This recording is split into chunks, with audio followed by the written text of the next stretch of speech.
Les chiffres sud-africains montrent que les visiteurs étrangers ont augmenté de 11% en mai par rapport à la même période de l'année dernière. 1,2 million de voyageurs étrangers ont été enregistrés, mais le secteur du tourisme n'a pas encore ressenti le plein impact de cette augmentation. Les voyageurs sont des visiteurs de la région qui arrivent et repartent le même jour. Ils ne dépensent aucun argent, mais il y a d'autres problèmes. Beaucoup de gens ne veulent pas quitter leur logement. C'est un nouveau phénomène. Les gens ne voyagent pas, mais ils restent à la maison et ils pratiquent ce qu'on appelle le tourisme virtuel. Le pays a récemment introduit de nouvelles mesures concernant les visas, mais il reste des obstacles.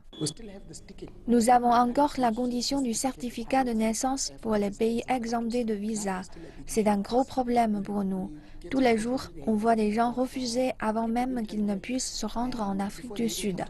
On leur a refusé l'embarquement quand ils voyagent avec des enfants, car les documents présentés ne semblent pas convaincants. Mais tout n'est pas aussi sombre, selon une enquête récente sur les hôtels. Nous attendons une augmentation des revenus des hôtels dans les 12 prochains mois. Les hôteliers ont une bonne année 2015. Ils ont vu une augmentation de leurs revenus de 8,1%. Nous prévoyons que cette tendance va se poursuivre dans les 12 prochains mois. Et tout ceci pourrait bien changer. Si le Royaume-Uni entre en récession ou que l'économie se contracte, le Royaume-Uni est notre plus grand marché. Alors, si ces visiteurs baissent, ça aura un impact sur les revenus des hôtels.